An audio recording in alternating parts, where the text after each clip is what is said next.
गोगा जी महाराज की जय हो। घर में पधारो गोगा पीर जी, मेरे घर में पधारो। घर में पधारो गोगा पीर जी, मेरे घर में पधारो। गुरु गोरखनाथ पधारो, मेरे घर में पधारो। भरत भी आना शत्रुघ्न आना, भरत भी आना शत्रुघ्न, लक्ष्मण भैया आना, गुरु गोरखनाथ लाना। घर में पधारो गोगा पीर, घर में पधारो। घर में पधारो गोगा पीर जी, मेरे घर में पधारो। ब्रह्मा भी आना विष्णु भी आना, ब्रह्मा भी आना विष्णु भी आना। शिव शंकर संग में लाना, गुरु गोरखनाथ भी आना। घर में पधारो गोगा पीर जी, मेरे घर में पधारो। घर में पधारो गोगा पीर जी, मेरे घर में पधारो। घर में पधारो गोगा पीर जी, मेरे घर में पधारो। संग में गोरखनाथ पधारो, मेरे घर में पधारो। लक्ष्मी भी आना गोरा भी आना, लक्ष्मी भी आना गोरा भी आना। सरस्वती को ले आना, मेरे घर में पधारो। माता जी को लेके आना, मेरे घर में पधारो। घर में पधारो गोगा पीर जी, मेरे घर में पधारो। जवर जी का बेटा माता बाछल का है पुत्र, बेटा घर में पधारो। घर में पधारो गोगा पीर जी, मेरे पे घर में पधारो। प्रेम को हरना मंगल करना, कारज सब पूरे करना।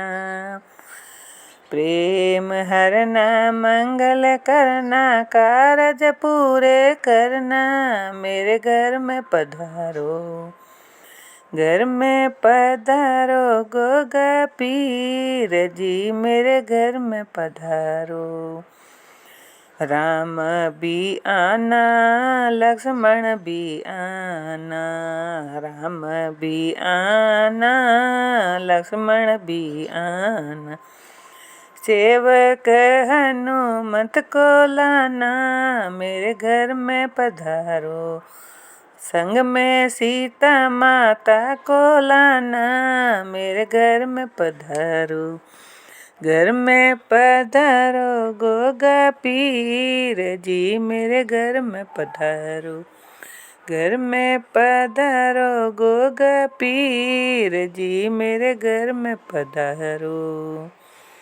कृष्ण भी आना विष्णु भी आना, कृष्ण भी आना राम सा पीर भी आना।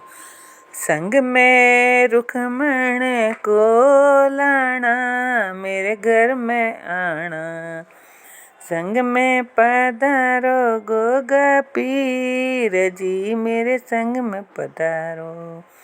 मेरे घर में पधारो गोगा पीर जी, मेरे घर में पधारो। संग में गोरखनाथ पधारो, मेरे घर में पधारो।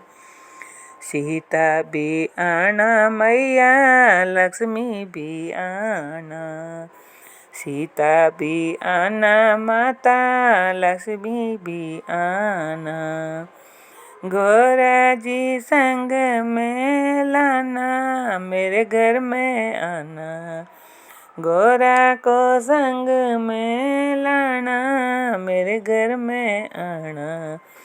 घर में पधारो गोगा पीर जी, मेरे घर में पधारो। संग में गोरखनाथ भी पधारो, मेरे घर में पधारो।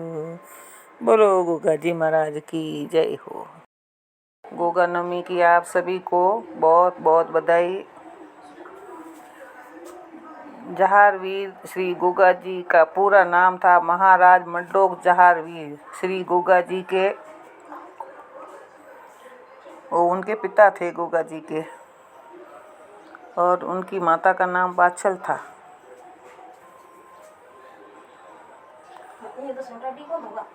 और महाराज जेवर के उनके कोई संतान नहीं थी। राजा जेवर ने पुत्र प्राप्ति के लिए मंदिर तथा धर्मशालाओं का निर्माण करवाया, प्याऊ बनवाए, बाग लगवाए, दान पुण्य किए तथा भंडारे किए। साधु संतों की सेवा एवं यज्ञ हवन करना अपनी सब दिनचर्या में शामिल कर लिया था, जिसके प्रभाव से देवराज इंद्र का आसन भी डोल गया।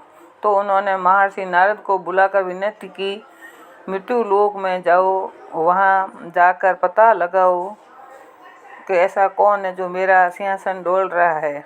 इंद्र ने वहाँ जाकर पता लगाया, पर महाराज जेवर तथा माता बाछल को पुत्र की प्राप्ति का उपाय बताओ। तो नारद जी ने महर्षि नारद मुनि वीणा बजाते हरि गुण गाते राजा जेवर के दरबार में आ पहुँचे। महाराजा जेवर ने उनका बहुत आदर सत्कार किया। महर्षि नारद ने बताया कि अगर तुम या तुम्हारी पत्नी नित्य नियम के अनुसार सुबह शाम गुरु गोरखनाथ जी के नाम की जोत जलाएंगे तो गुरु गोरखनाथ जी अपने 1400 चेलों के साथ नगर नगर घूमते एक दिन दद्रेव नगरी आकर तुम्हारी मनोकामना अवश्य पूरी करेंगे।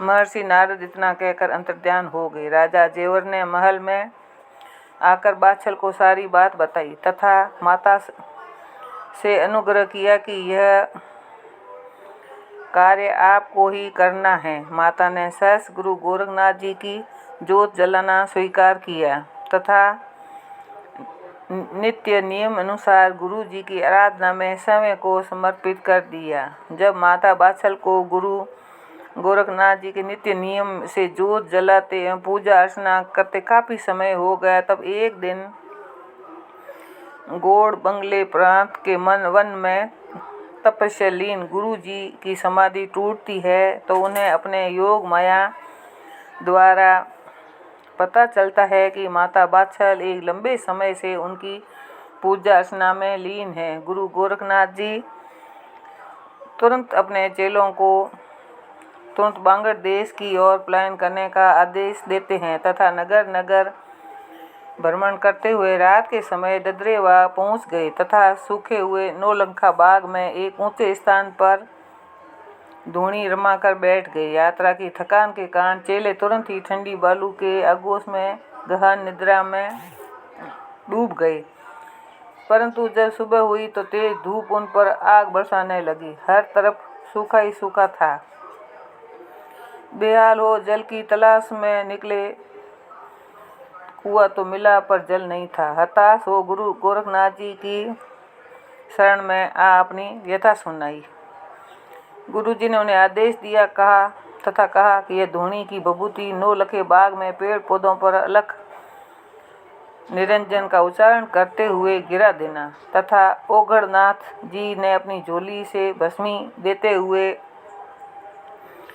हुए कहा कि यह सूखे कुएं में अलख निरंजन का उच्चारण करते हुए गिरा देना। बबूती के प्रभाव से नौलखा बाग जो सूखा पड़ा था हरा भरा हो गया तथा गुरु जी द्वारा दी भस्मी से कुएं में मीठे शीतल जल का एक उफान आया, जिससे जल कुएं की हद से तीव्र गति बाहर आने लगा, जिस पर ओगढ़नाथ जी घबरा गए तथा कहा, तुम्हें मेरे गुरु गोरखनाथ जी की आन जो हद से बाहर निकले, अपनी हद में रहो। ओगढ़नाथ जी के वचन सुनकर कुएं का जल अपनी हद में ही रह गया। सभी चेले खुश होकर गुरु जी के जयकारे करने लगे। महारानी की दासी मूंगा दे किसी कार्य से जब नौलखे बाग की तरफ आई तो हरा भरा बाग देखकर हैरान हो गई। जिज्ञासावश वो बाग में प्रवेश किया तो पाया कि कोई संत अपने चेलों सहित धूना रमाए बैठे हैं। उसने एक चेले से पूछा तो उसने बताया कि गुरु गोरखनाथ की अपनी 1400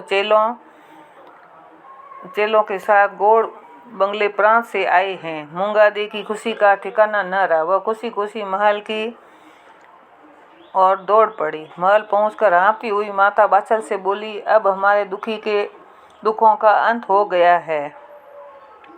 आपको गुरुजी की जोत जलाना सफल हुआ है। गुरुजी अपने 1400 चेलों के साथ नौलखे बाग की सुगंध मन मोह रही है पधार गए। तो उनकी असीम कृपा से सूखा बाग हरा भरा हो गया है। हर तरफ फूलों एवं फलों से पेड़ लदे हुए हैं और सुगंध बहुत आ रही है। सब मन को मोह रही है। कुएं में मीठा शीतल जल भर गया है। दासी के अनुग्रह कर माता ने जब सबसे ऊंची अटारी के झरोखे से देखा तो दंग रह गई तथा मन ही मन गुरु गोरखनाथ जी का स्मरण करने लगी, गुणगान करने लगी तथा खुश होकर मूंगादेव को अपने गले की अनमोल माला दे डाली। माता बाछल का मन गुरु गोरखनाथ जी के दर्शनों के लिए अधीर हो उठा। राजा जेवर वन में गए हुए थे, इसलिए माता बाछल पति की अनुपस्थिति में अपना सारा राजमाता रामपुर से आज्ञा लेने के लिए गई तो माता ने उन्हें समझाते हुए कहा कि आप राज्य में ढिंडोरा पिटवा दो कि साधु संतों को प्रथम भिक्षा महल से दी जाएगी। जो भी व्यक्ति इस आदेश की अनुपालना करेगा उसे राजदंड दिया जाएगा। इससे ये होगा कि घर बैठे ही संतों के दर्शन हो जाएंगे।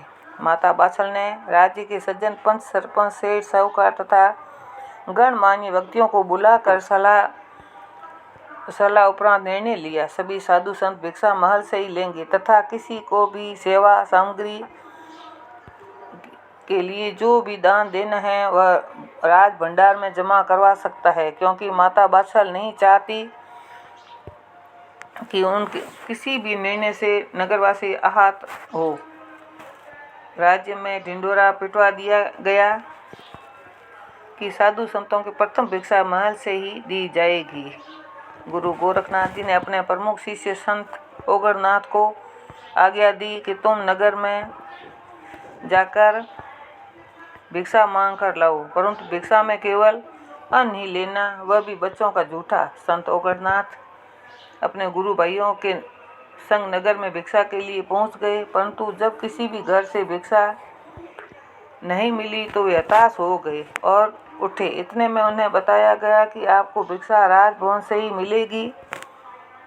संत ओगरनाथ अपने गुरु भाइयों के संग राजमहल पहुंचकर अलख लगाया। अलख निरंजन का शब्द घोष जब राजमहल में हुआ तो माता बाछल की खुशी का ठिकाना नहीं रहा।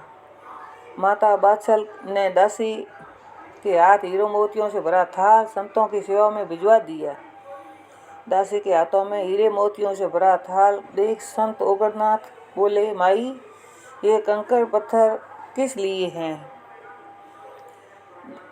किस लिए उठा लाई हो, ये हमारे किसी काम के नहीं हैं। संतों की बात सुनकर दासी ने कहा, इन चीज़ों की कीमत तुम क्या जानो, तथा सेखी बगाड़ने लगी। इस पर संत ओगरनाथ जी ने गुरु जी का ध्यान करके अपनी झोली को थोड़ा सा टेढ़ा कर दिया, जिससे वहाँ पर हीरे मोतियों का ढेर लग गया। दासी ये देखकर घबरा गई तथा सोचने लगी कि जिस गुरु के शिष्य इतने करामती है वो गुरु कैसे होंगे। महारानी की मनोकामना जरूर पूरी होगी तथा राजमहल में किलकारियाँ गूंजेगी। यह सोचकर जब दासी ने महल भिक्षा देने गए काफ़ी समय हो गया तो माता बाछल अधीर उठी तथा खुद ड्योढ़ी पर जा संतों के दर्शन के लिए तथा दासी के हाथों में हीरे मोतियों से भरा थाल तथा साथ ही नीचे हीरे मोतियों का ढेर देकर तुरंत समझ गई कि दासी ने जरूर कोई अनुचित बात कही होगी। जिससे संतों ने चमत्कार स्वरूप हीरे मोतियों का ढेर लगा दिया है। माता बाछल ने जब उनसे विनती करते हुए आग्रह किया कि वे भिक्षा ग्रहण करें, कृतार्थ करें, माता के वचन सुनकर संत ओगड़नाथ जी बोले, माता जी, हमें तो गुरु जी का आदेश है कि हमें मात्र भिक्षा स्वरूप अन्न ही चाहिए, और वो भी बच्चों का झूठा बचा हुआ। माता बाछल सब्र का बांध टूट पड़ा तथा फूट फूट कर रोने लगी और बोली, मेरे तो कोई बच्चा है ही नहीं। तुमने मुझे माता कहा है, इसलिए तुम मेरे बच्चे समान हो। मैं तुम्हें ही मेरी लाज रखनी होगी। हमें एक महात्मा जी ने गुरु गोरखनाथ जी की जोत जलाने के लिए कहा था और आश्वासन दिया था कि एक दिन गुरु गोरखनाथ जी अपने 1400 शिष्यों के साथ इस नगरी में आएंगे और सूखे हुए बाग को हरा भरा करके तुम्हें पुत्र प्राप्ति का वरदान देंगे। उनके द्वारा बताई हुई एक बात तो सत्य हो चुकी है। दूसरी बात जिसके लिए मैंने सच्चे मन से गुरु जी की जोत जलाई है, कृपया मुझे दुखियारी का दुख हरो। मेरी दासी द्वारा किए गए व्यवहार के लिए मैं लज्जित हूँ तथा क्षमा प्रार्थी हूँ। ऐसे रानी का बाछल का विलाप देख संत ओगड़नाथ जी का हृदय द्रवित हो उठा तथा वे माता बाछल को समझाते हुए बोले, जब आप गुरु जी की शरण में आ ही गई है तो धीरज रखिए, आपकी मनोकामना अवश्य पूरी होगी। मैं गुरु जी की आज्ञा का उल्लंघन तो नहीं कर सकता। उनका आदेश है कि पुत्रवती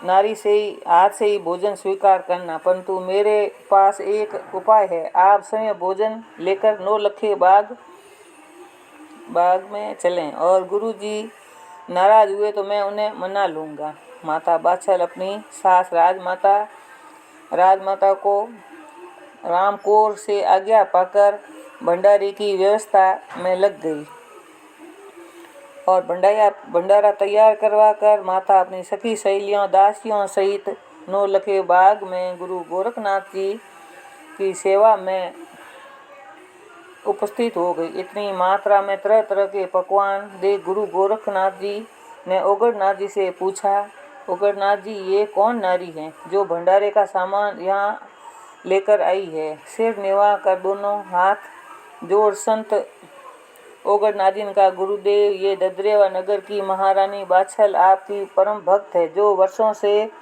आपकी आराधना कर रही थी तथा आपके ददरेवा नगरी में आने का इंतजार कर रही थी। हम सबके लिए बड़ी ही श्रद्धा से भोजन लाई है। इतना सुनते ही गुरु गोरखनाथ जी ने आंखें बंद कर दोनों हाथों से हथेलियां बजाई, जिसके प्रभाव से धुनी के सामने दूध की नदी बह निकली, जो एक तालाब के रूप में आज भी मौजूद है तथा गंगा के नाम से प्रसिद्ध है।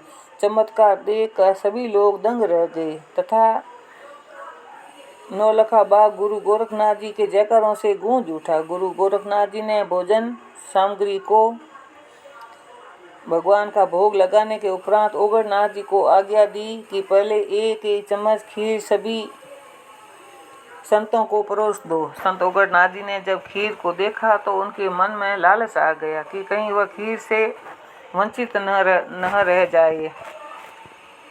यह सोचकर उन्हें अपने लिए पहले से ही खीर बचा कर रख ली। गुरु गोरखनाथ जी तो भगवान का रूप थे, जान थे, परंतु वह समय की लियाकत को देखते हुए चुप रहे। सारी संगत ने खीर का सेवन कर लिया। उसके उपरांत भी बहुत खीर बच गई तो गुरु गोरखनाथ जी ने ओगड़नाथ जी से कहा कि वे भी अपने लिए खीर परोस ले। तब ओगड़नाथ जी ने बताया कि मैंने अपने लिए खीर पहले से ही बचा के अलग रख दी थी। इतना सुनते ही गोरखनाथ जी को गुस्सा आ गया और उन्होंने धुनी से चिमटा उठाकर 5-7 चिमटे ओगड़नाथ जी की पीठ पर जमा दिए। ओगड़नाथ जी दर्द करा उठे तो गोरखनाथ जी ने उन्हें फटकार लगाते हुए कहा, इससे अच्छा तो गृहस्थी ही बना रहता तो संत समाज को लज्जित नहीं होना पड़ता। संत के जीवन का तो तात्पर्य तो त्याग है। एक तो मेरे आदेश की अवहेलना करते हुए बाँझ के घर से भोजन ले आया और फिर ये बदमाशी। गुरु गोरखनाथ जी का गुस्सा और ओगरनाथ जी को पीटते देख माता बाछल की आंखों से अश्रु की धारा बह निकली, जिसे देख ओगरनाथ जी द्रवित हो उठे तथा उस अपने गुरुदेव के चरण पकड़ विनती करने लगे कि हे गुरुदेव, आपने मेरी पिटाई की है, वह मेरी गलती थी, परंतु आपका ही उपदेश है कि दुखियों पर दया करना संत का परम धर्म है। मेरी आपसे विनती है कि हे गोरखनाथ जी, माता बाछल ने वर्षों आप दोनों की वक्त जोत लगाकर सेवा की है। इन्हीं के तपोबल से आज हम इस मरुभूमि में आए हैं। आप कृपा कर इसे पुत्र रत्न का वरदान दें, इनकी सेवा को सार्थक करें। संत ओगरनाथ जी की दयालु देख गुरु गोरखनाथ प्रसन्न हो गए तथा अपनी दोनों आंखें बंद करके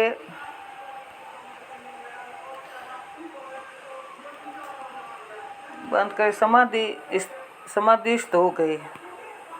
माता बाछल आश्चर्यचकित देखती रह गई तथा ओगरनाथ जी ने गुरु गोरखनाथ समाधि स्थल देख पहरा देते रहे। हे भगवान, गुरु गोरखनाथ जी की कृपा से माँ बाछल को पुत्र प्राप्त हुआ। वो उनके गोगा जी नाम रखा गया। हे गोगा जी महाराज, जैसे आपको फल मिला वैसे सबको देना, जो पढ़े उसके मनोरथ पूर्ण करना। बोलो गोगा जी महाराज की जय हो।